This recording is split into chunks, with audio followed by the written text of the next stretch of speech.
नमस्कार, बहुत स्वागत है आपका। आप लोग हैं न्यूज़ नेशन के डिजिटल प्लेटफॉर्म पर। आपके साथ मैं हूं किमी अरोड़ा वर्मा।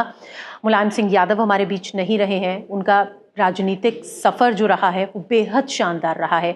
लेकिन अब आप देखिए, आज उनके राजनीतिक सफ़र के साथ साथ में उनके बारे में कुछ अहम बातें जाननी बेहद ज़रूरी हो जाती हैं। तो चलिए आज हम आपको ये बताते हैं कि पहलवानी करने वाले और फिर उसके बाद टीचिंग पेशे में आने वाले मुलायम सिंह यादव ने जीवन में हर तरह की धूप छाँव देखी। कई दलों में वो रहे, कई बड़े नेताओं की शागिर्दी भी उन्होंने की, लेकिन उसके बाद अपना दल उन्होंने बनाया और उत्तर प्रदेश पर एक दो बार नहीं बल्कि 3 बार राज किया। यूपी की पॉलिटिक्स जिन धर्म और जिन जातियों के मुकामों की प्रयोगशाला से गुजरी, उसके एक कर्ता धर्ता मुलायम सिंह यादव भी थे। लखनऊ में मुलायम सिंह यादव 80 के दशक में साइकिल से सवारी करते भी नजर आ जाते थे।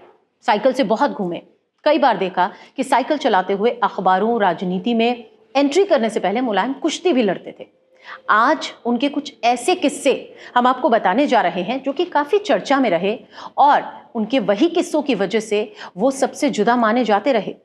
चलिए, पहला किस्सा है, तारीख थी 26 जून 1960। दरअसल क्या हुआ कि मैनपुरी के करहल का जैन इंटर कॉलेज, जहां पर कैंपस में एक कवि सम्मेलन चल रहा था, यहां पर उस वक्त के मशहूर कवि जिनका नाम था दामोदर स्वरूप विद्रोही, वो भी मौजूद थे और मंच पर वो पहुंचे। अपनी लिखी हुई कविता उन्होंने बोलनी शुरू की। कविता का नाम था दिल्ली की गद्दी सावधान। उन्होंने जैसे ही ये पढ़ना शुरू किया तो वहां पर आप देखिए हंगामा होना शुरू हो गया। कविता सरकार के खिलाफ थी और इसीलिए वहां तैनात उत्तर प्रदेश की पुलिस के एक इंस्पेक्टर मंच पर पहुंच गए और उन्हें कविता पढ़ने से रोका गया। वो नहीं मान रहे थे तो उनका माइक छीन लिया गया। आपको हम ये बता दें कि इंस्पेक्टर ने कवि को डांटते हुए कहा कि आप सरकार के खिलाफ कविता नहीं पढ़ सकते हैं। मंच पर बहस इतनी ज्यादा हो रही थी कि हंगामा होना शुरू हो गया। अब दर्शकों के बीच में बैठा था एक 21 साल का पहलवान जो कि दौड़ते हुए मंच पर जा पहुंचा। महज 10 सेकंड में उस नौजवान ने इंस्पेक्टर को उठाकर मंच पर पटक दिया और ये नौजवान कोई और नहीं बल्कि मुलायम सिंह यादव ही थे। इसके साथ साथ चलिए एक और किस्से का यहां पर जिक्र कर लेते हैं। दिन था 4 मार्च का, 1984 का साल था। दिन था रविवार। नेताजी की इटावा में और मैनपुरी में एक रैली थी।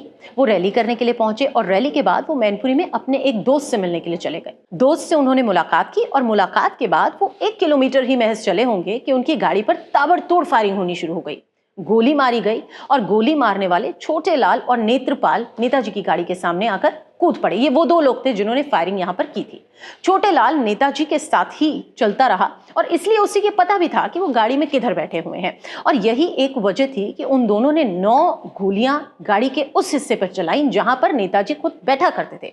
लेकिन आप देखिए, लगातार फायरिंग हो रही थी। ड्राइवर का ध्यान हटा और उनकी गाड़ी डिसबैलेंस हो गई और सूखे नाले में जा गिरी।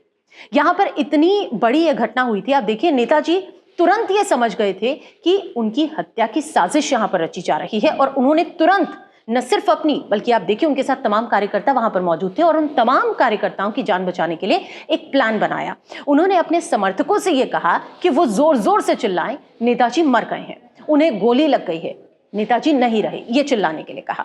जब नेताजी के सभी समर्थकों ने ये चिल्लाना शुरू कर दिया तो आप देखिए हमलावरों को ऐसा लगा कि नेताजी वाकई में मर गए हैं। उन्हें मरा हुआ समझकर हमलावरों ने गोलियां चलानी बंद कर दी। वहां से लोग भागने लगे, लेकिन पुलिस की गोली लगने से छोटे लाल की उसी जगह पर मौत हो गई थी। इसके बाद आप देखिए सुरक्षा कर्मी जो वहां पर मौजूद थे वो नेताजी को सुरक्षित एक जीप में 5 किलोमीटर दूर कुर्रा पुलिस स्टेशन उस वक्त लेकर गए थे। तो ये उनके तमाम ऐसे किस्से हैं जो उन्हें अलग बनाते हैं। उनके किस्सों की जो फहरिस्त है वो बहुत लंबी है। अगर हम उसका जिक्र करेंगे तो जिक्र करते करते आप देखिए समय कैसे निकलेगा पता ही नहीं चलेगा। तो इस तरह की कुछ शख्सियत थे मुलायम सिंह यादव जो अब हमारे बीच नहीं रहे हैं।